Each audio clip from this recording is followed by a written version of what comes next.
Hello again, it's Lock Noob, and this lovely looking lock is a slightly wider version of Yale Y210. This is the P210C 51, and it's from the salesperson Yale kit that I got bought by some friends, and I just love this lock. It's got a beautiful sort of satin finish, hardened steel, some kind of coating on it. Can't quite see what it could be, but it just has that lovely kind of satin finish to it. Love it.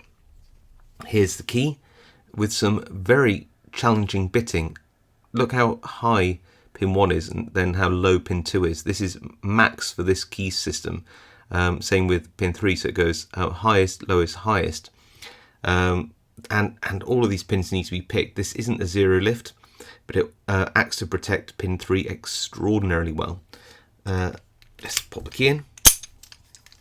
Nice sprung shackle. 5 pins, not 6 pins. I think what we need to do is pop this in a vise and have it go picking it. So we're in the vise and we're all locked up, as you can see. Try and get a nice angle for you. And to pick it, we're going to be trying to use this 0.8mm pry bar, top of the keyway, and a medium to deep hook, I'd say. You could probably say that's a deep hook, I would say. So let's have a look through, pulling back. Pin 2 seems to be binding, gently press up on it into quite a deep false set. Like all these other Yales in this kit, I think we'll probably find that it's going to be very spooly. Pin 1, always at the top, seems to be set. Pin 3 now. Well, let's go to the back, see what pin. Not getting a lot on pin 5. No, let's try pin 4. Not getting a lot on pin 4 either. Okay, so it looks like we're going to have to tackle pin 3. Which means having to rotate up into the keyway like that. Okay, good. I got a good click. 1 is now not set again though, so just gently there, tap 1. Then feels like 4 there.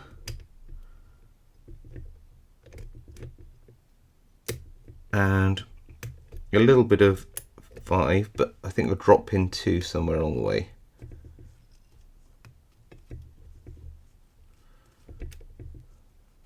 So you won't get it back.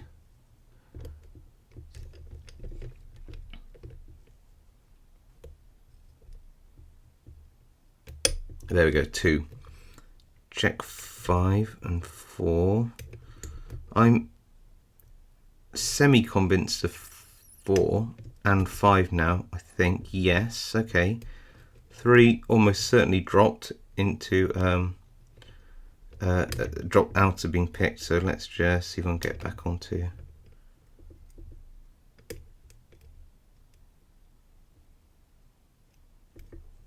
There we go, that one, which means that 2, 3, okay.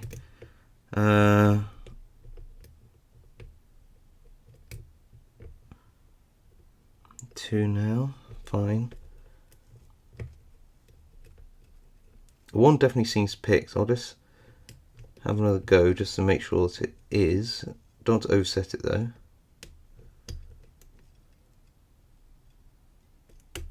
Oh, it was 1, and we are open. Whew. That might not have looked hard, but you'll have to trust me on this one. It was pretty difficult. Okay, so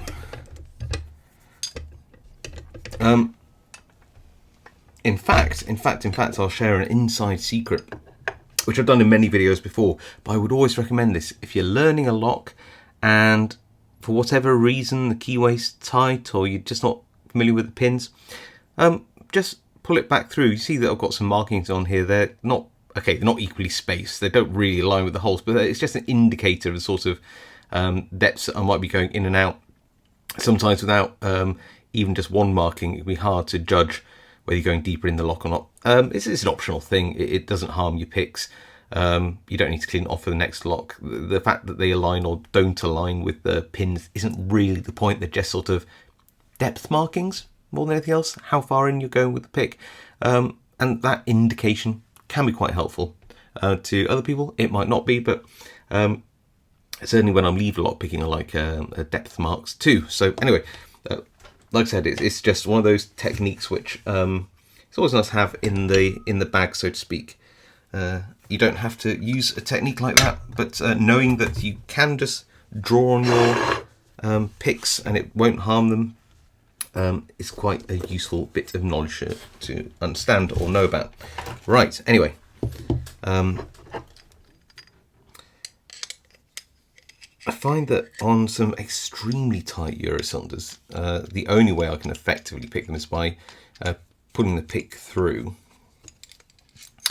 and just putting marks on the edge of the pick, especially when it's like super tight keyways and you're robbed of all feedback. Sometimes just getting onto the right part of the keyway can be hard enough. Right, sorry, I'm waffling on as I'm trying to take this apart.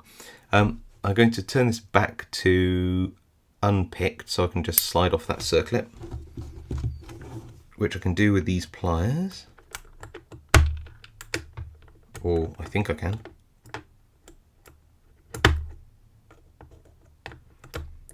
I only have to stretch it out enough to just take it off. There you go. That isn't so hard, is it? And then turn, get a key, get a key, get a key, get a shim, get a follower, key, turn to that angle, a shim. Let's do a really quick gutting of this if we can. There we go. Put that there. Let's tip these out quite quickly. 1, 2, 3, 4, 5. Seem to be all brass. Anything interesting going on here? Nope, just very plain and normal. I'll remember which way around this is this time. This is number 1. If it's got a similar core to one of the last padlocks I did in this set, it does matter which way round it goes. Oh, sorry, that might be my first on-camera sneeze. I might leave that in for posterity. There we go. So we seem to have steel springs, which explains why these are so hard to push up.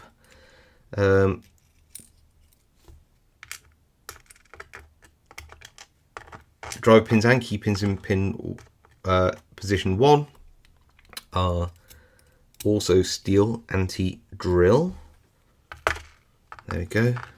They appear to be, in this padlock, balanced stacks, meaning where you have a long key pin, you have a short driver, and where you have a short driver, you have a long key pin. I shall show you that in a second. With small Bibles like this, that's usually a technique that padlock manufacturers like to use, but not always. So yeah, if I try to align these roughly, you'll see that the pin stacks are, again, roughly balanced. Let's put that there. That's the front of the lock. I'll try to remember that. There you go. Can you see?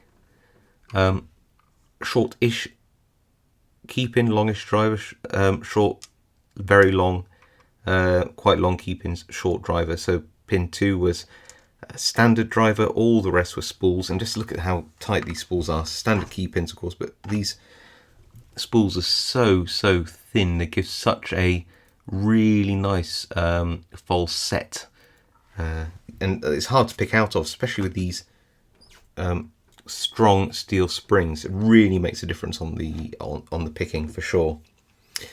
So yeah, there you go. In a recent video I did, people like me to do a sort of sped up putting back together, so let's do that.